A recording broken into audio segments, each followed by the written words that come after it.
Assalamualaikum warahmatullahi wabarakatuh.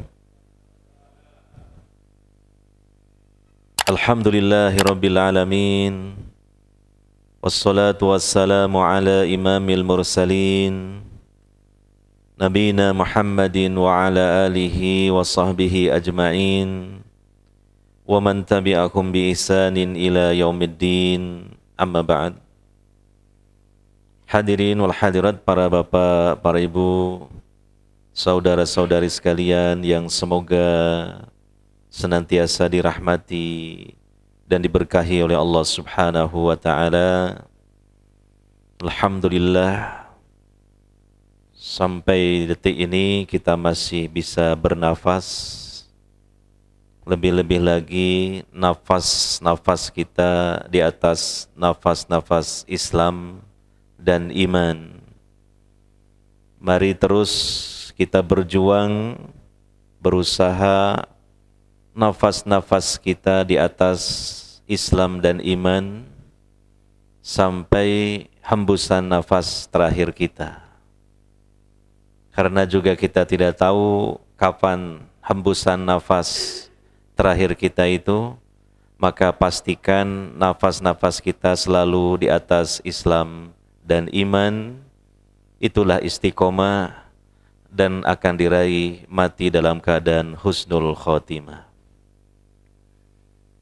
Untuk itulah maka mari kita terus memupuk Islam dan iman ini, terutama dengan 3 hal. Yang pertama dengan ilmu, yang kedua dengan amal, yang ketiga dengan doa. InsyaAllah dengan demikian kita istiqomah di atas Islam dan iman. Hadirin wal hadirat yang dimuliakan oleh Allah Subhanahu wa taala, kita kaji kembali kitab Minhaj Al-Firqah An-Najiyah wa Ta'ifah Al-Mansurah, bab yang baru, mafasidus syirki wa adraruhu,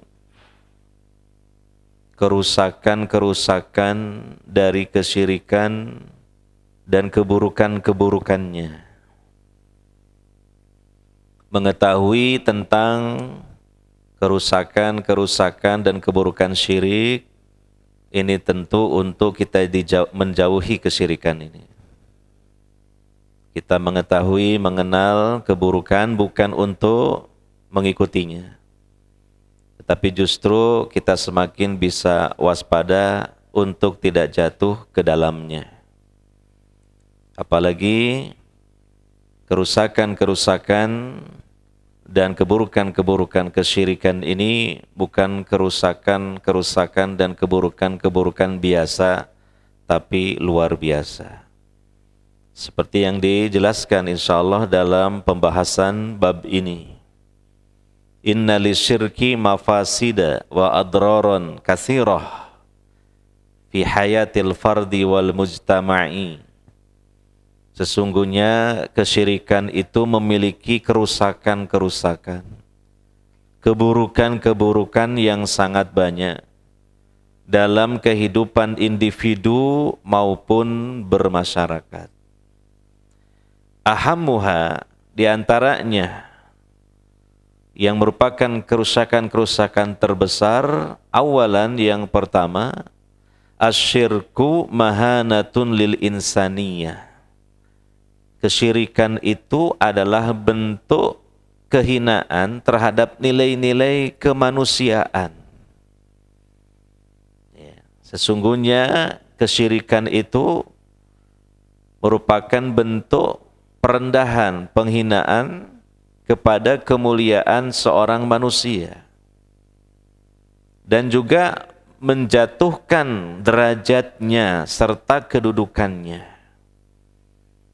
Maka Allah Subhanahu wa taala bukankah sudah menjadikan seorang manusia itu sebagai khalifah fil ardi, ya, yang diserahi oleh Allah Subhanahu wa taala sebagai pelaku utama untuk memakmurkan bumi dan silih berganti, maka disebut khalifah. Makna khalifah yang paling tepat itu silih berganti, menggantikan gitu. Ya, khalifah. Ya, khalafa yakhlifu, itu artinya silih berganti, menggantikan. Ya, karena memang demikian manusia. Mulai Nabi Adam alaihissalatu wassalam hingga manusia terakhir. Ya, Adam wafat, diteruskan pemakmuran bumi oleh putra-putrinya. Kemudian putra-putrinya meninggal, diteruskan oleh keturunannya dan seterusnya. Maka disebutlah sebagai khalifah. Makanya kita mengenal setelah wafatnya Nabi SAW yang mengurusi urusan kaum mukminin ketika itu adalah para khalifah. Khalifah Abu Bakar As-Siddiq, Khalifah Umar bin Khattab, Khalifah Utsman bin Affan, Khalifah Ali bin Abi Thalib. Kenapa disebut khalifah? Abu Bakar itu khalifatu Rasulullah SAW, pengganti Rasulullah SAW dalam memimpin kaum mukminin dalam urusan-urusan mereka yang bermanfaat. Abu Bakar wafat, diganti oleh khalifatu Abi Bakar, yaitu Umar, dan seterusnya. Itu makna khalifah. Dan juga Allah Subhanahu wa taala memuliakan manusia. Walaqad karramna bani Adam. Sungguh Allah telah memuliakan manusia dan mengajari manusia ilmu-ilmu, diawali dari Adam alaihissalatu wassalam.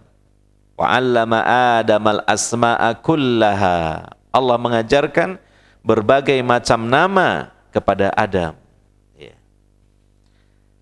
Dan juga Allah menundukkan untuk manusia apa saja yang ada di langit dan yang ada di bumi semuanya. Dan semuanya itu memang untuk fasilitas manusia. Bukankah demikian? Nah, itu yang kita telah ketahui berdasarkan keterangan dalam agama Islam, dalam Al-Quran dan Sunnah Nabi Sallallahu Alaihi Wasallam. Silakan sebesar-besar penggunaan dari apapun yang ada di muka bumi ini untuk kemaslahatan dan kemakmuran kehidupan manusia. Hukum asalnya itu adalah boleh, halal. Karena memang Allah menciptakan semuanya itu untuk memfasilitasi kehidupan manusia. Dan Allah menjadikan untuknya kepemimpinan atas segala apa saja yang ada di alam ini. Jadi kalau bahasa kitanya itu manusia itu sing duwe lakon gitu. Pelaku utama dalam kehidupan di alam semesta ini adalah manusia. Bahkan Allah Subhanahu wa taala menciptakan para malaikat itu sejatinya untuk melayani manusia. Ya, dilayani segala kebutuhan manusia. Allah menunjuk petugas-petugas dari kalangan para malaikat. Ya, yang menyampaikan rezeki Allah. Allah tunjuk malaikat Mikail petugasnya. Itu untuk pemenuhan kebutuhan jasmania. Yang melayani kebutuhan rohaniah manusia, Allah tunjuk malaikat Jibril sebagai petugasnya. Membawa wahyu dari Allah Subhanahu wa taala disampaikan kepada para rasul di muka bumi, dan para rasul itu menyampaikan kepada umat mereka masing-masing, seluruh manusia. Ya, Allah juga menugaskan malakul maut lah itu untuk meladeni manusia kalau mati kan. Mati kan perlu diladeni, ya, nyawanya dicabut. Nah, itu. Bahkan sampai ke akhirat juga Allah masih menugaskan malaikat untuk melayani manusia. Malaikat Ridwan penjaga surga, malaikat Malik penjaga neraka. Itu untuk manusia. Jadi pelaku utama ini dari makhluk-makhluk Allah Subhanahu wa taala adalah manusia. Bahkan secara asalnya dibandingkan jin, manusia lebih diistimewakan oleh Allah Subhanahu wa taala secara asal. Di antara buktinya adalah tidak ada satupun dari kalangan jin Allah mengangkat seorang rasul maupun nabi. Seluruh rasul, seluruh nabi, semuanya dari kalangan manusia.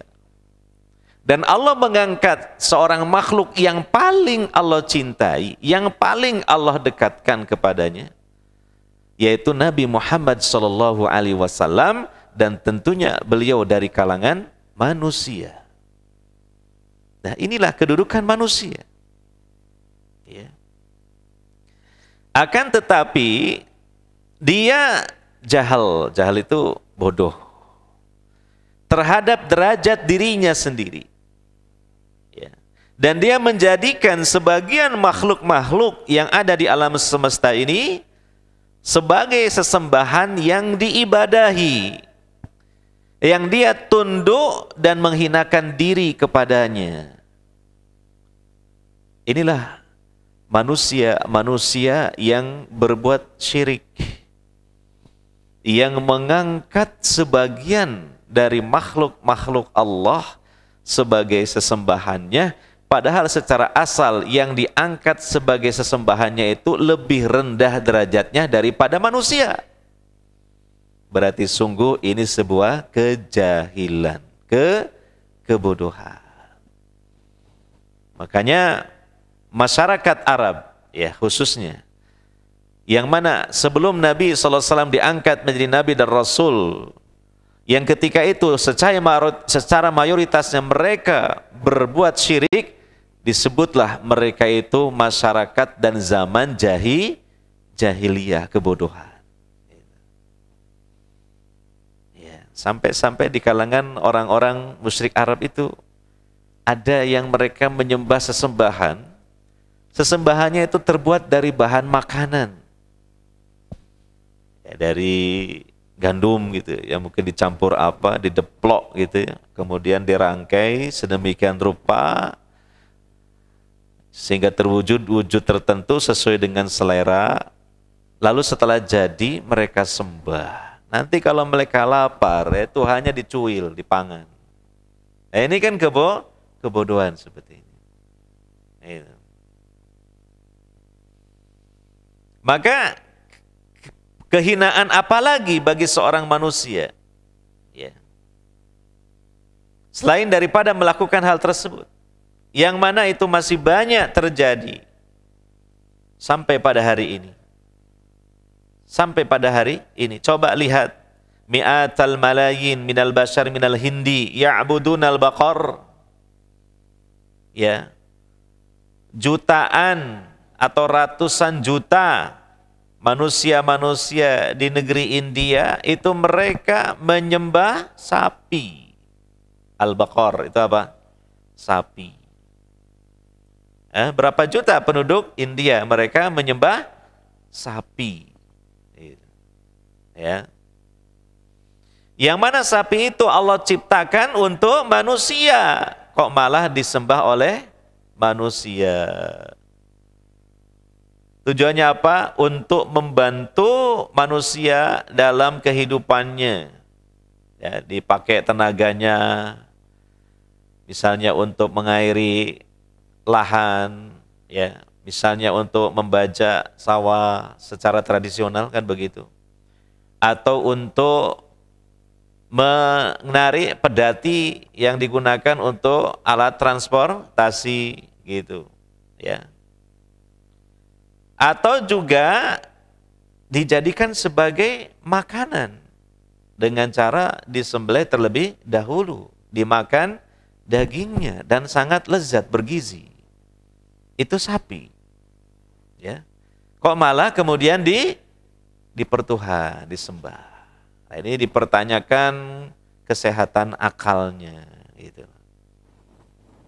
Ya, manusia dengan sapi kan pinter manusia, jelas. Sampai-sampai dia dapat sapi loh dari mana? Kalau nggak pinter-pinternya manusia, ya kan? Mungkin ditangkap dari hutan loh. Ditangkap berarti kan jelas manusia lebih unggul, gitu kan? Nah, saya kira penjelasan ini tidak perlu diteruskan lagi bagi kita, maksudnya. Ya kan? Saking sudah sangat jelasnya, gitulah. Ya.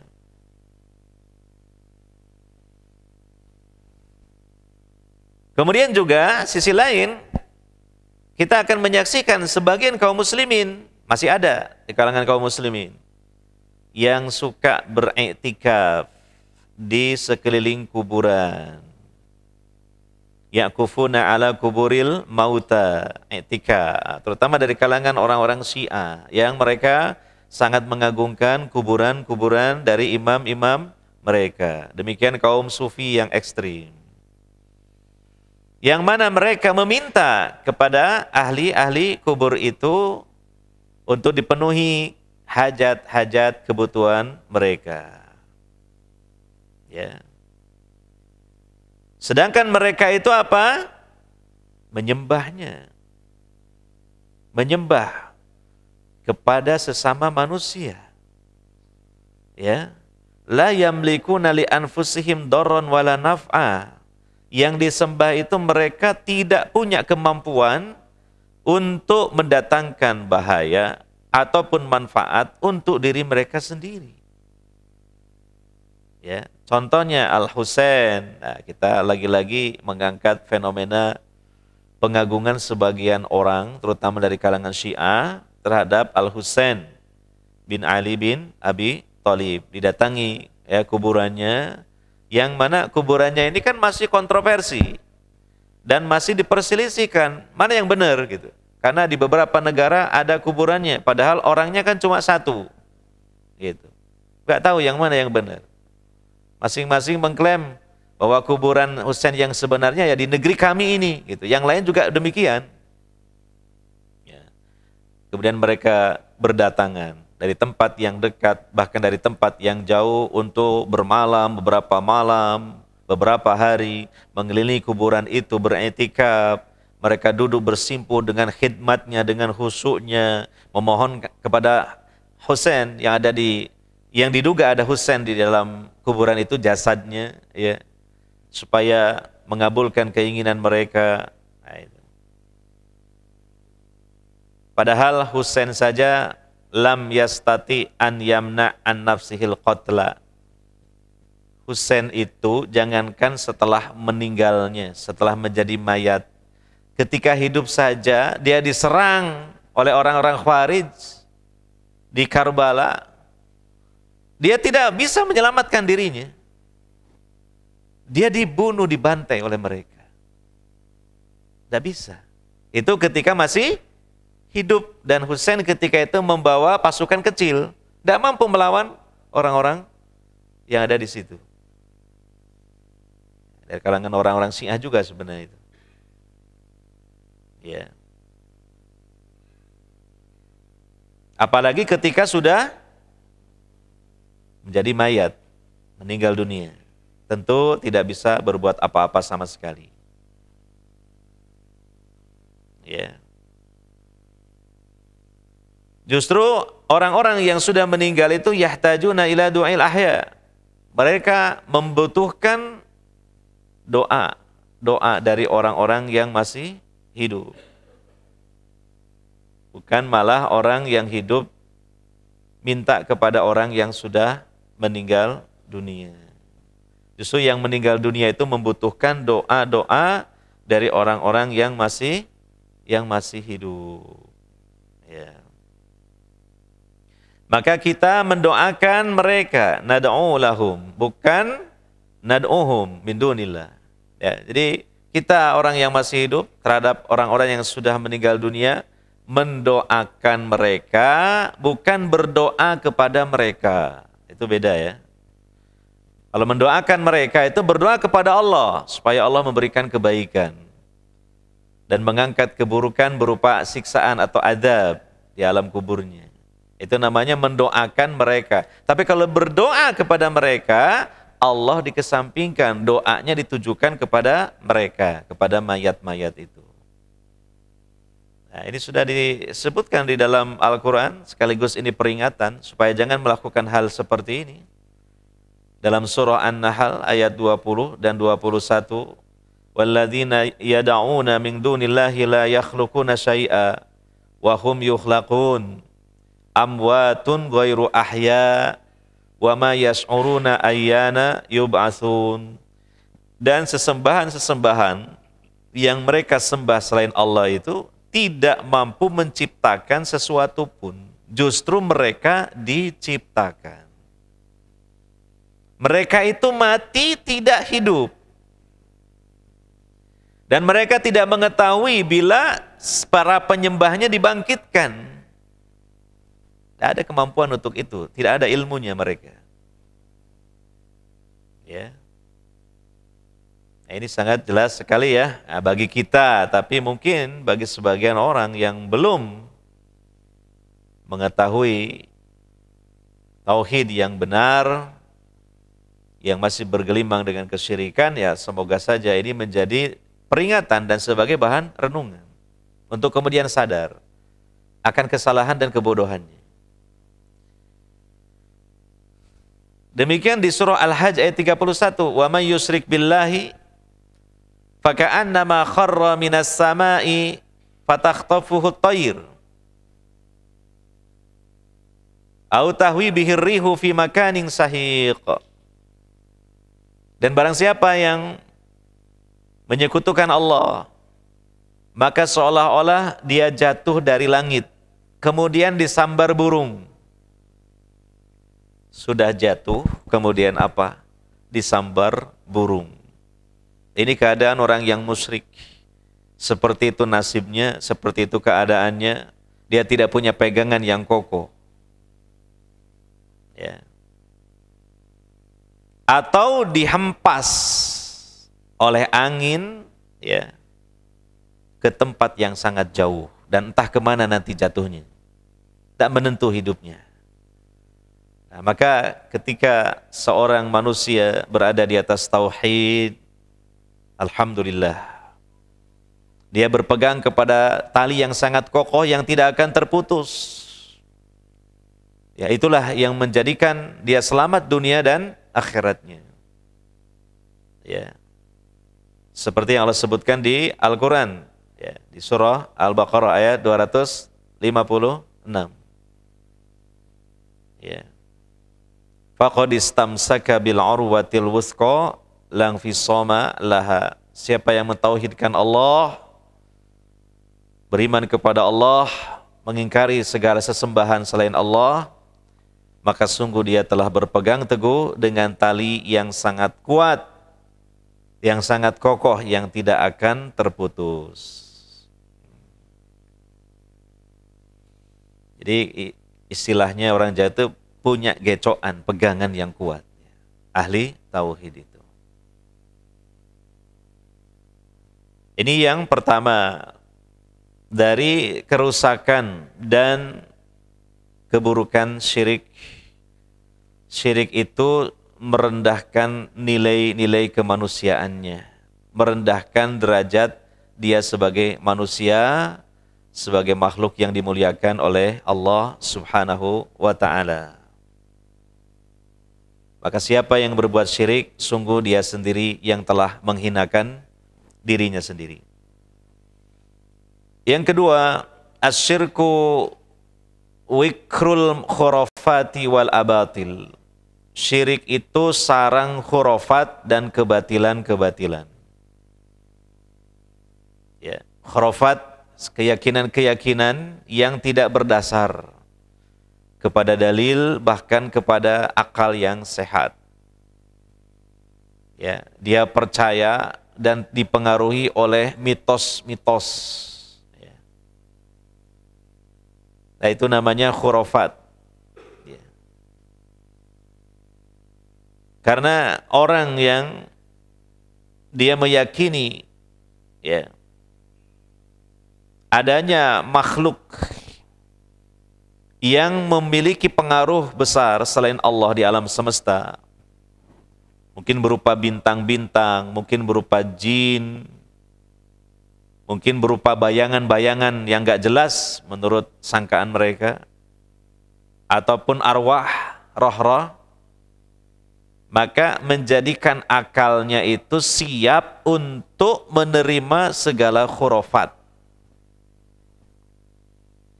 Kalau orang di dalam hatinya dibangun suatu keyakinan kesyirikan, ya, bukan keimanan, ketauhidan, maka dia telah membikin fondasi untuk kemudian dibangun di atasnya bangunan-bangunan khurafat.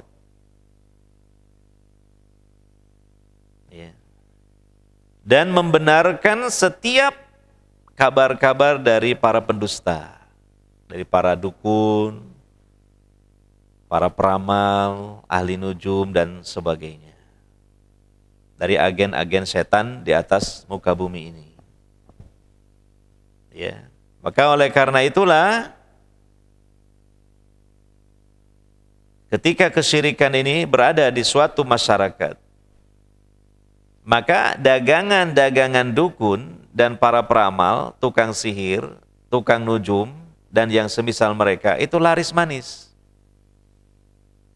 Makanya ketika dakwah tauhid di suatu daerah ditegakkan, disebarkan, nah ini para dukun, tukang ramal kegerahan. Karena apa? Mereka tahu itu nanti ya, pangsa pasar mereka menjadi hancur. Sebab orang tidak percaya lagi dengan berita-berita dusta yang disampaikan oleh mereka yang hakikat itu dari setan. Ya, mereka tidak percaya lagi dengan khurafat-khurafat yang mereka sebar-sebarkan. Akhirnya gak laku dagangannya mereka. Ya. Tapi kalau masyarakat itu tidak mengenal tauhid, nah itu pangsa pasar yang prospek dan menjanjikan bagi para dukun. Ya, sehingga mereka kemudian akan dieksploitasi ya, segala apa yang mereka miliki, terutama harta, oleh para dukun, para peramal ini. Ditakut-takuti dengan cerita-cerita khurafat. Ya, kamu kalau tidak memasang ini jimat dari saya ini, nanti kamu akan ya kualat hidupmu misalnya. Ya, nanti anakmu akan tiba-tiba meninggal disamber oleh makhluk halus. Jadi percaya macam-macam sudah. Karena apa? Hati mereka tidak dibangun di atas pondasi tauhid. Coba kalau ahli tauhid dibilangi seperti itu, malah tersenyum, kemudian malah menjelaskan, tidak seperti itu. Tidak sesuai itu dengan Al-Quran dan hadis Nabi SAW, tidak sesuai dengan akidah yang diajarkan oleh Nabi SAW. Kamu bertaubatlah itu, karena itu keyakinan kamu, perbuatan kamu, perkataan kamu itu kufur. Malah digitukan. Ya. Nah, sebagaimana mungkin kita lah ya, setelah sekian lama ngaji tauhid, akidah yang benar ya. Satu persatu ikatan-ikatan keyakinan-keyakinan khurafat kan lepas dari diri kita. Dulu percaya dengan tatoyur, sekarang nggak percaya. Dulu percaya kalau ada burung gagak lalu hinggap di atap rumah, oh ini mengabarkan kematian. Dulu percaya kalau terdengar suara burung dares, itu mengabarkan kematian. Dulu sebelum mengenal akidah, tauhid. Setelah mengenal, nah biasa saja. Sehingga apa? Kalau dulu itu merasa cemas, takut, sekarang menjadi tenang hatinya. Ya. Nah, ini manfaat dari tauhid.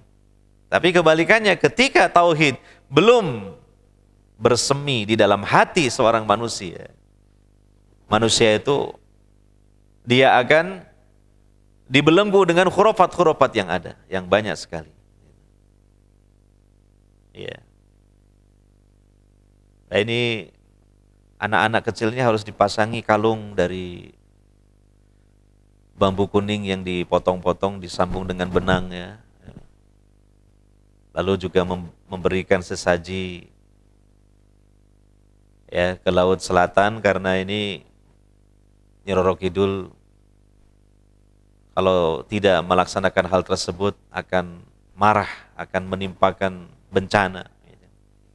Nah, mungkin dulu takut, harus sami'na wa ata'na kepada para dukun.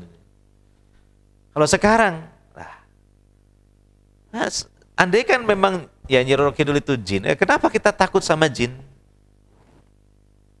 Seharusnya kita dan bangsa jin takut kepada Allah Subhanahu wa ta'ala, karena Allah saja an-nafi ad-dhar. Satu-satunya zat yang mendatangkan manfaat dan mendatangkan bencana itu Allah Subhanahu wa ta'ala. Ya, itu. Dan kalau kita merasa ada ketakutan, berlindung kepada Allah Subhanahu wa ta'ala, bukan kepada selain Allah. Maka Allah pasti akan melindungi kita. Wa may yatawakkal Allah fahuwa hasbuh.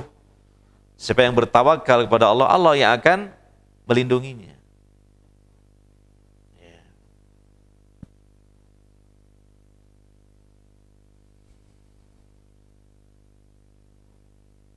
Jadi demikian, ketika kesyirikan ini ada pada seseorang, itu menjadi sarang dari khurafat-khurafat dan kebatilan. Ya.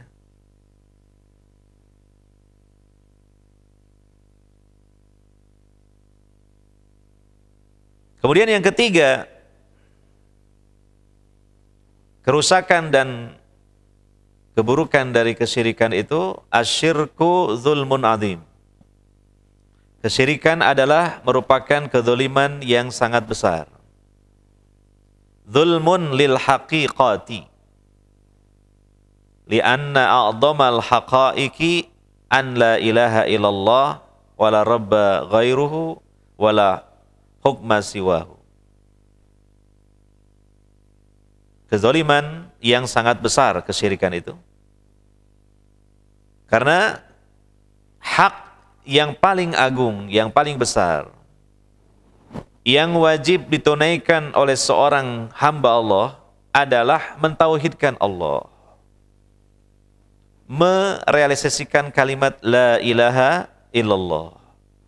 Tidak ada Rabb selain Allah. Tidak ada yang memutuskan hukum, baik hukum kauni maupun syar'i, melainkan Allah. Namun orang yang berbuat syirik, dia menjadikan selain Allah itu sesembahannya. Dan dia menjadikan selain Allah sebagai pemutus dari aturan-aturan yang ada. Maka kesyirikan merupakan bentuk kedzaliman juga terhadap dirinya.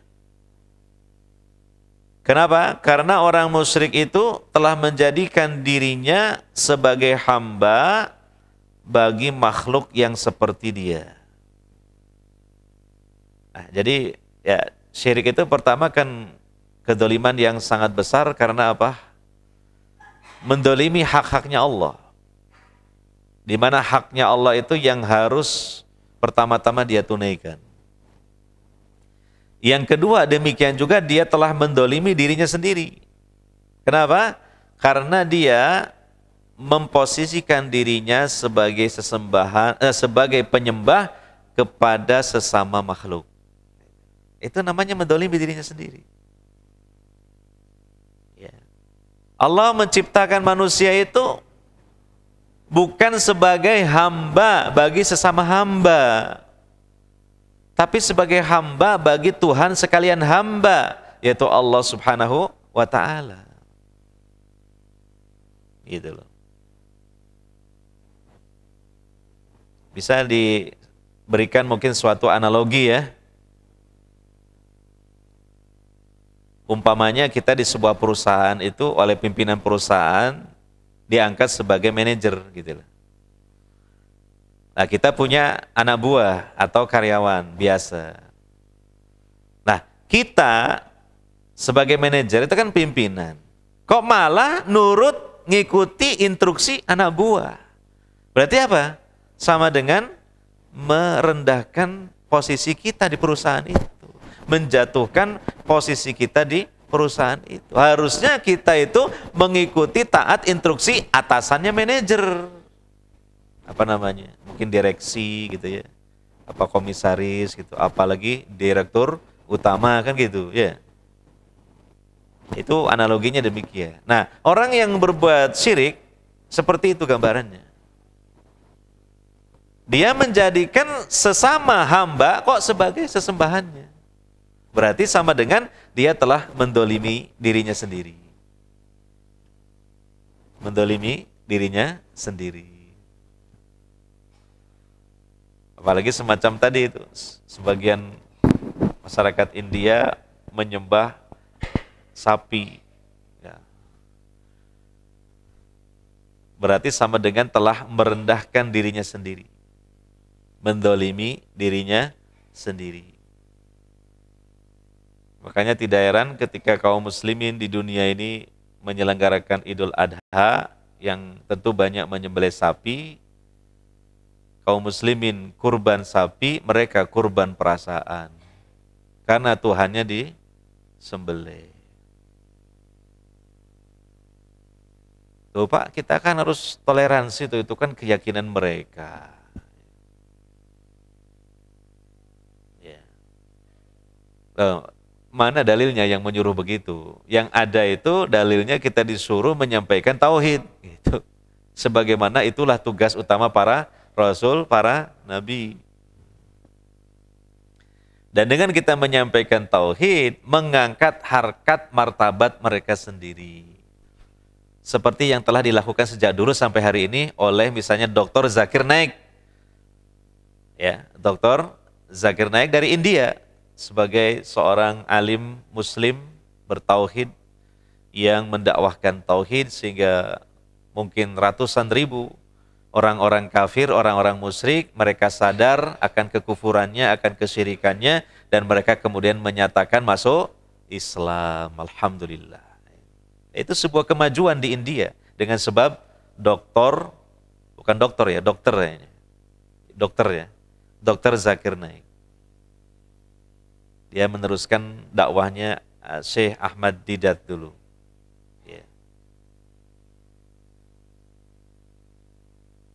Karena Dr. Zakir Naik bukan hanya berdakwah kepada orang-orang Kristiani saja, tapi juga kepada penganut agama Hindu di negerinya terutama.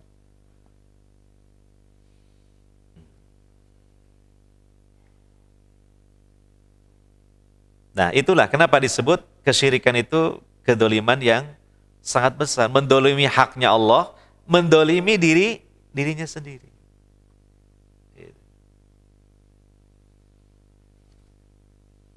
Kemudian yang keempat, kerusakan dan keburukan kesyirikan itu asyirku masdarul makhawifi wal auham. Kesyirikan itu merupakan sumber ketakutan dan kecemasan. Bahkan ketakutan dan kecemasan ini tidak logis gitu. Tidak beralasan. Hanya karena meyakini khurafat-khurafat itu. Hanya karena ketakutan-ketakutan kepada sebagian makhluk yang sebenarnya tidak punya kemampuan untuk menimpakan bencana. Jadi banyak takutnya, takut yang nggak logis. Dan tentu ini merugikan dan membuat hidup tidak tenang. Ya. Di sini dijelaskan, orang yang menerima ya akalnya itu terhadap khurafat-khurafat, dan membenarkan kebatilan-kebatilan, maka dia telah menjadikan dirinya sebagai orang yang paranoid, banyak ketakutannya dari segala sisi. Ya, karena dia bergantung kepada beberapa sesembahan yang semuanya itu lemah di dalam mendatangkan manfaat maupun menolak mudarat. Ya. Oleh karena itu tersebar di kalangan orang-orang yang mereka berbuat syirik atau orang-orang musyrik, keputusasaan dan ketakutan menyelimuti hati mereka. Benarlah apa yang disebutkan oleh Allah Ta'ala di surah Ali Imran ayat 151. Sanulki fi qulubil ladzina kafarur ru'ba bima asyraku billahi ma lam yunazzil bihi sultana wa ma'wahumun nar wa bi'sa maswad dhalimin. Kami akan memberikan pada hati orang-orang yang kafir itu ketakutan. Dikarenakan mereka menyekutukan Allah. Padahal Allah tidak menurunkan sedikit pun dalil, keterangan tentang kesyirikan mereka itu. Ya. Dan tempat mereka adalah neraka, dan neraka itulah sejelek-jelek tempat tinggal bagi orang-orang musyrik. Betul kan? Orang itu ya kalau belum murni tauhidnya banyak ketakutan-ketakutannya, bahkan nggak logis. Ya, karena mereka percaya kepada khurafat-khurafat. Gitu. Mau safar harus menghitung harinya. Nanti kalau nggak pas, nanti takut akan ditimpa bencana. Mau mengadakan hajatan pernikahan, putranya, putrinya. Wah, ini harus dihitung dulu.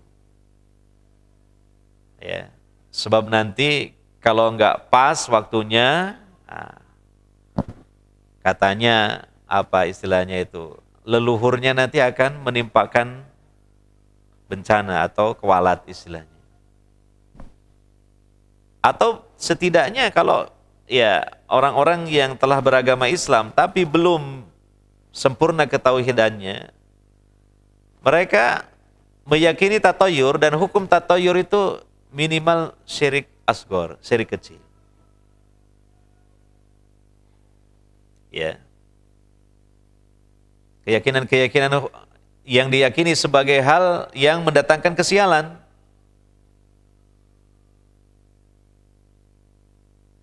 Sangat takut dengan angka 13 misalnya.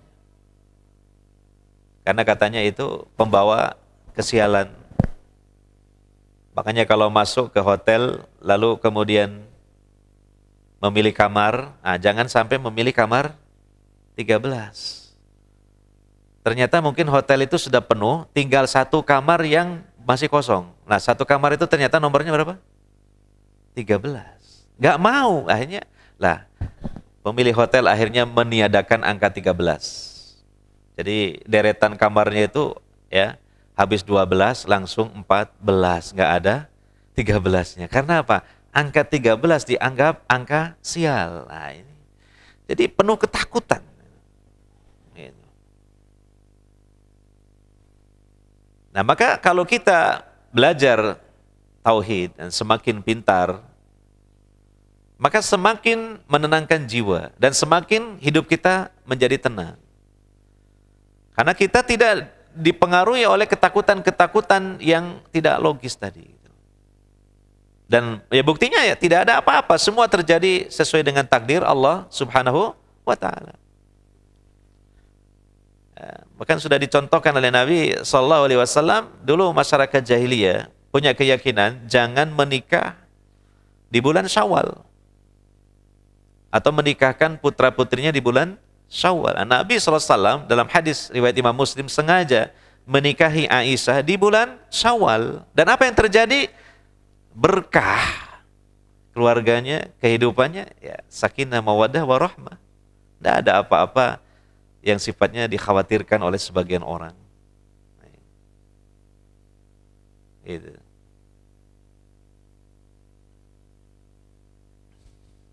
Jadi enak hidup kita itu semakin apa? Merdeka. Ya, kalau kita mengikuti nilai-nilai dan ajaran-ajaran tauhid ini.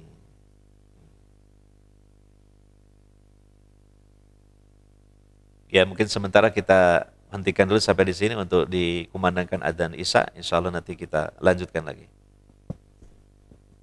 Itulah jin-jin yang jahat, jin-jin yang kafir, nah itu semakin kuat di rumah kita.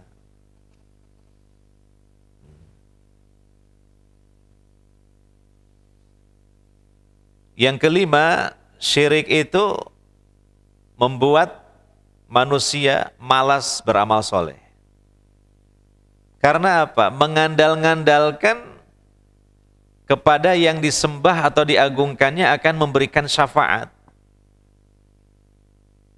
Seperti sebagian orang yang mereka mengagungkan roh-roh orang soleh, lalu meyakini nanti akan memberikan syafaat di sisi Allah, akhirnya mereka malas ibadah.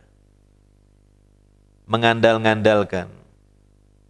Ini persis juga mengikuti ya keyakinannya orang-orang musyrikin jahiliyah dulu terhadap berhala-berhala mereka. yang disebutkan oleh Allah di surah Yunus ayat 18, wa ya'buduna min dunillahi ma la yadurruhum wa la yanfa'uhum wa yaquluna haula'i syufa'auna indallah.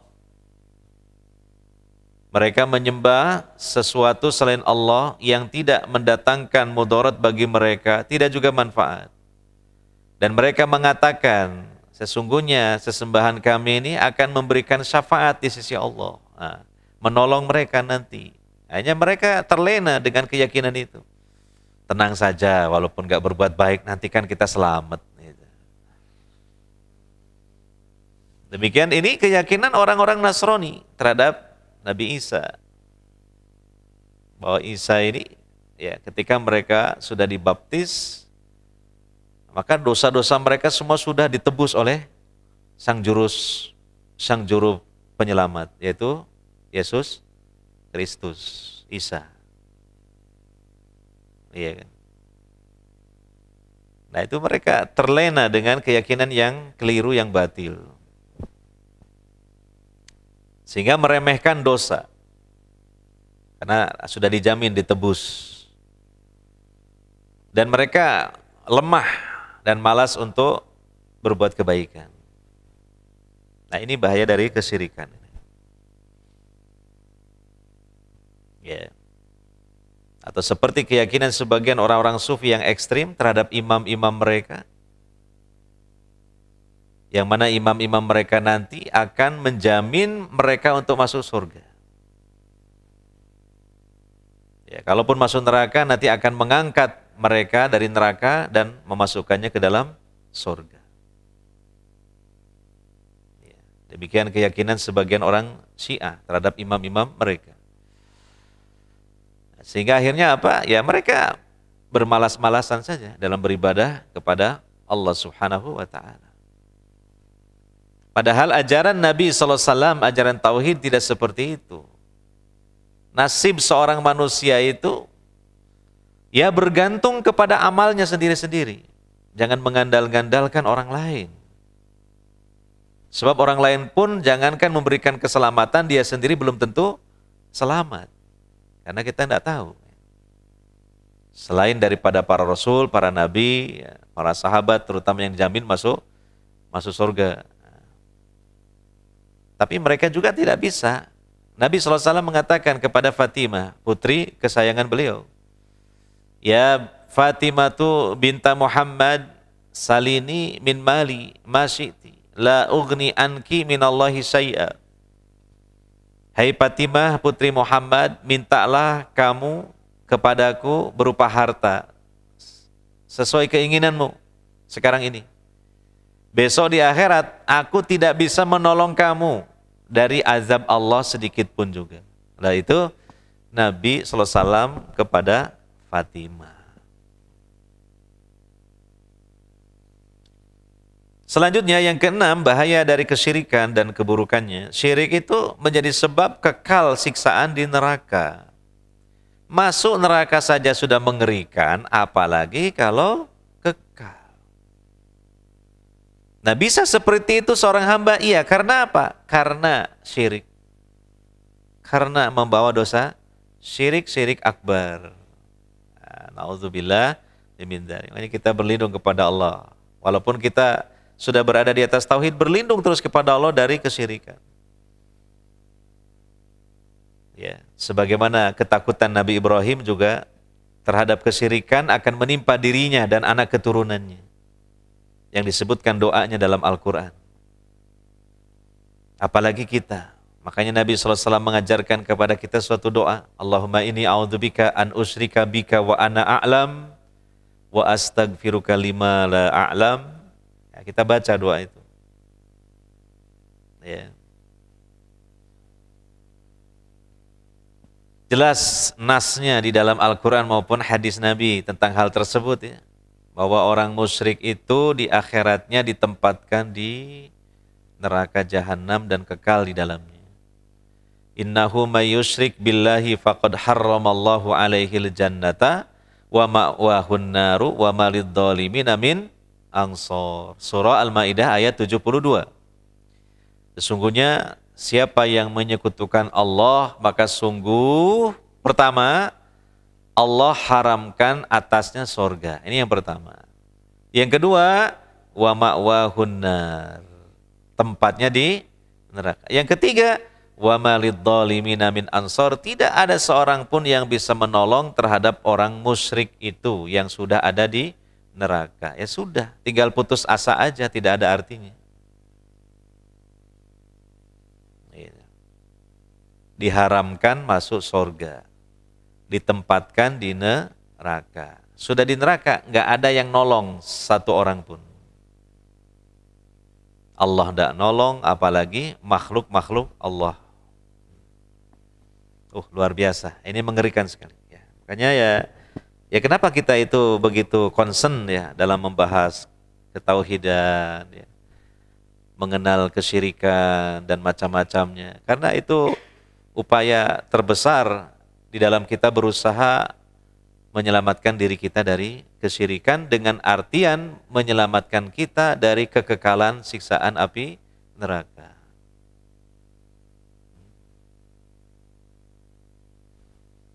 Maka jangan membenci ilmu tauhid gitu atau malas. Gimana? Ilmu tauhid dibenci, dikasih gelar macam-macam. Ahli tauhid dibenci, dikasih gelar macam-macam. Ini mengkhawatirkan sekali, padahal inilah yang merupakan bekal pertama dan utama seorang hamba menghadap Allah Subhanahu wa ta'ala. Tauhid yang murni. Lihat dalilnya di surah Al-Kahfi ayat 110. Itu dalilnya.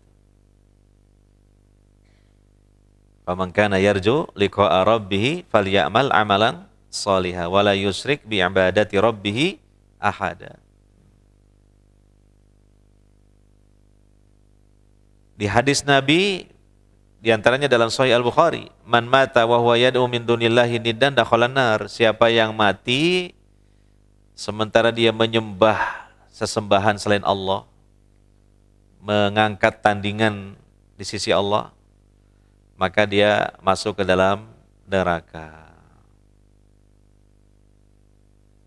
Ya. Dan itu mungkin di kajian-kajian kita sudah dibahas berulang-ulang. Terakhir yang ketujuh, bahaya kesyirikan. Asyirku yufarrikul ummah. Memecah belah umat, kesyirikan itu. Iya. Andaikan Allah sebagai satu-satunya Tuhannya saja, masih ada saja perpecahan. Perpecahan di kalangan ahli tauhid ya. Nah, bisa saja. Bagaimana pula kalau sesembahannya banyak.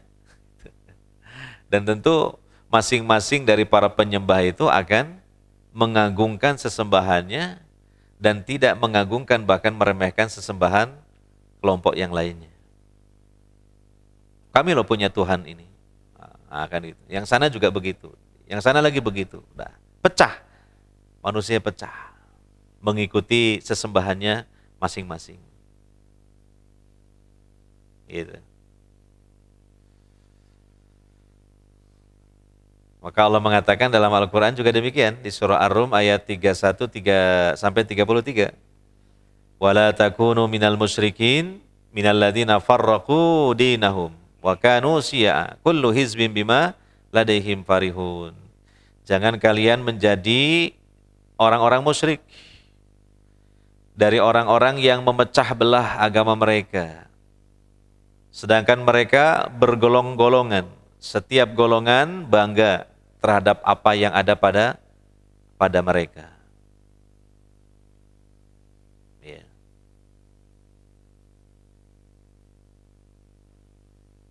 Nah inilah diantaranya keburukan ataupun bahaya dari kesyirikan. Mungkin ini saja yang dapat kita bahas. Semoga bermanfaat. Sebelum diakhiri, barangkali ada pertanyaan.